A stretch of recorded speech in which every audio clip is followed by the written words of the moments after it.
Good morning, everybody. Today is February 2nd of 2023. And I know there's a message that I'm supposed to deliver today. This may get a little disjointed because there's so much going on in my mind. And I do want to preface this by saying, take what resonates and leave the rest. Because there could be some things that you consider controversial, or you just don't see from my perspective, and that is perfectly fine. But let me go ahead and move on to the message. So I was watching a video this morning on YouTube from Inspire Nation, and it's Michael Sandler, and he was having a discussion with Paul Selig, who is a channeler. And they said some really wonderful things. I did go ahead and post that video on my Facebook page. But they said a few things that were really intriguing, such as the only time you're not worthy is when you agree to it. The only time you're not worthy is when you agree to it. What does that mean? So many times we grow up thinking that we're not worthy of love or abundance or the good things that life has to offer. We're not worthy of a promotion. We're telling ourselves that based out of memories from things we've experienced in life, from things people have told us. We are not remembering that we are part of the divine, that the divine is in us. We are the divine, and that we are worthy. We're operating from what we've been programmed to believe about ourselves through past history, past selves, other people in our lives, the television show, what YouTube videos and different social medias tell you. Oh, if you're not a Kardashian, you're not enough.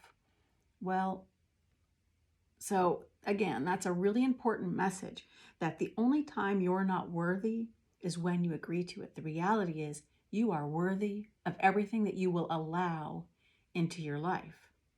What I mean by that, here's another thing they were talking about, is that people choose familiar pain rather than seeing that they can experience more. We limit our reality by our past memories and programs. We believe that we're separate from God and from the divine. So people choose familiar pain rather than seeing that they can experience more. They stay in the comfort of what they know, afraid to step out. Why are they afraid to step out? They feel they're not worthy. They've been told it's not safe to try something new. They're comfortable with it. So they stay in it. They wallow in it. You've heard of people wallowing in their pain. It's basically a choice. Could be on the conscious level or the subconscious level to stay in that emotion, to allow whatever's going on in your life to create that emotion in you, and not taking the steps to make a change because you feel hogtied or you feel you're not worthy because you've allowed that programming to settle in.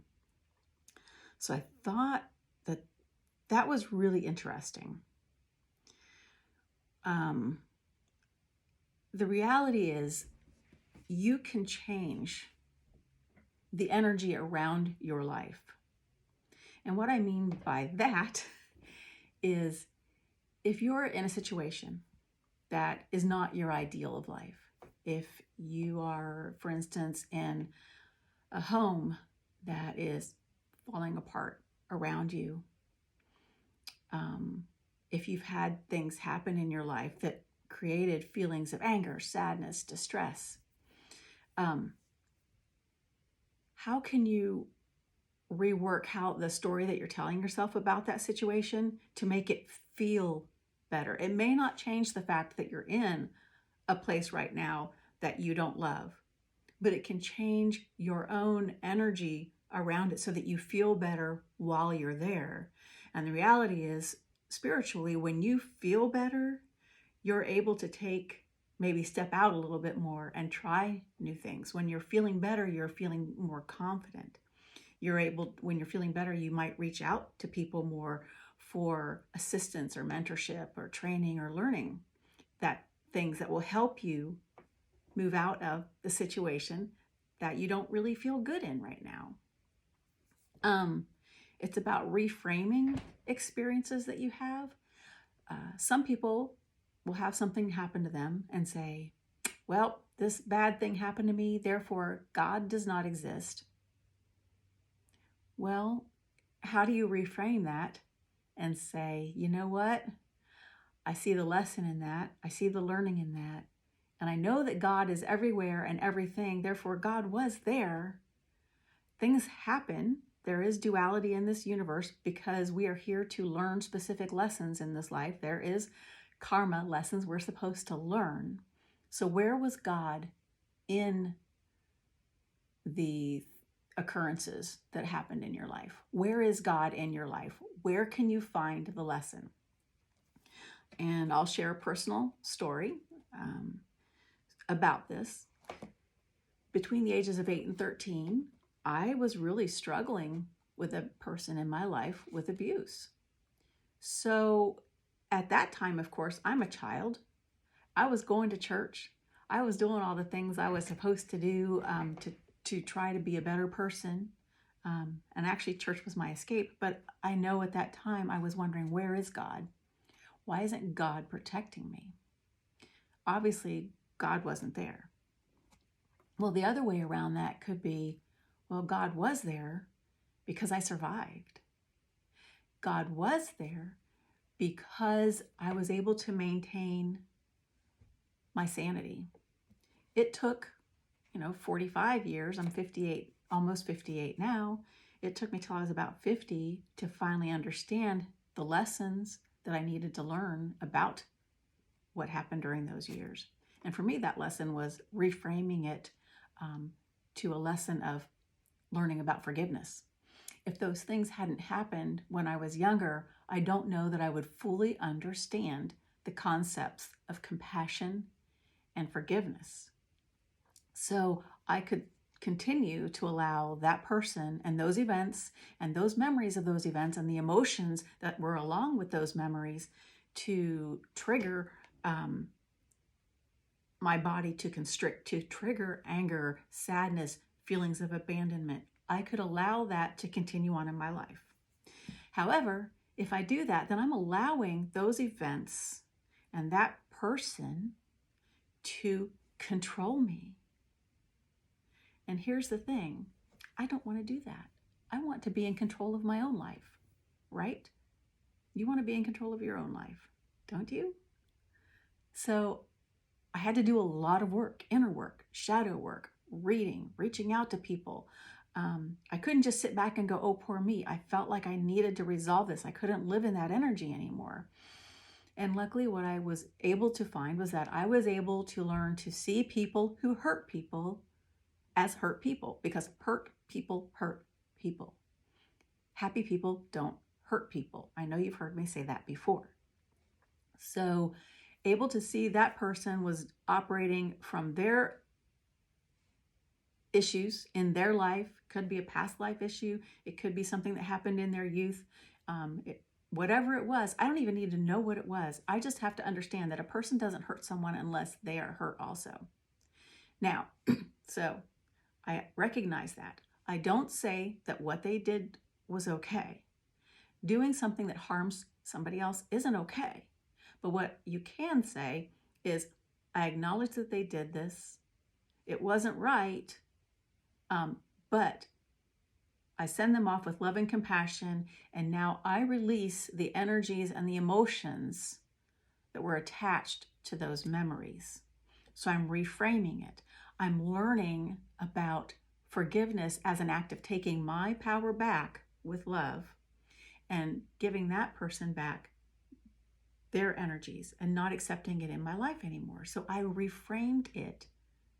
And by reframing those experiences from my youth, I can now move forward. And in situations where I might have felt like a scared little girl, I'm able to possibly step into my power a little bit more and be more open to life, be more trusting of people, and not operating from the old programming. You create the energies that exist in your life. You choose how you are going to experience the energies of your life. And I know people don't want to hear this. I understand that there are chemical imbalances and things like that. And I'm not talking about something like that that's totally physical.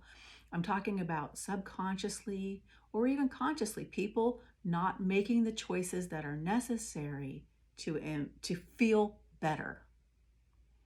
There are people out there who are saying that they're victims of their life. They're victims of other people when they're actually the ones who are doing the things that are creating the effects in their lives that they don't like. If you're saying you're a victim to a poor marriage, but you're cheating to feel better, how is that helping your marriage? If you just sit in your room sad all day instead of reaching out to someone, just even through a text, to feel a little bit better, just to say hi, then you're holding yourself back from experiencing feeling better. So I know it's a hard lesson to understand, but the reality is God is. And I know some people don't like the word God, so use the word creator, the all-encompassing energy, universal energy, whatever words you want to use to describe the energy of the love and compassion that we all truly are, that we've just forgotten. And think about, in your life, what lessons are you reliving? Are you constantly attracting the same type of person into your life? Do you have every relationship seems to be the same type of person? Well, there's a reason you're attracting that same type of person. For instance, if you're always attracting a controlling person, is it because you feel like your life is out of control and you feel like you need to be controlled? Or is it because you're a controller and you want to see if you can control that person because they rub you the wrong way because they are trying to control you? So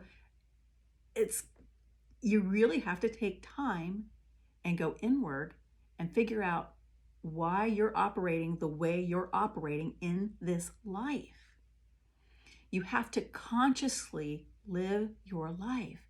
If you're just going through like a zombie, just getting up in the morning, going to work, and then coming home and just allowing yourself to be a victim of your circumstance, then you can't expect things to change. It's a conscious decision, it's a conscious choice when it's not a medical condition, to take the steps, baby steps, to change your life, to change your perception of the experiences you've had, to see what learnings you can glean from the experiences you had. What have you learned about yourself? Did you learn that you're strong? You're still here. You survived. So you have a 100% survival rate, right? So anyways, yeah, that's what I wanted to put out there today. I know that not everyone's going to agree. It's tough lessons. It took a long time for me to come through this, to come to some of these lessons. And I hope that it's helped a little bit. If not, like I said, take what resonates and leave the rest. But just know that you are loved. And thank you all, and have a wonderful rest of your day. Bye for now.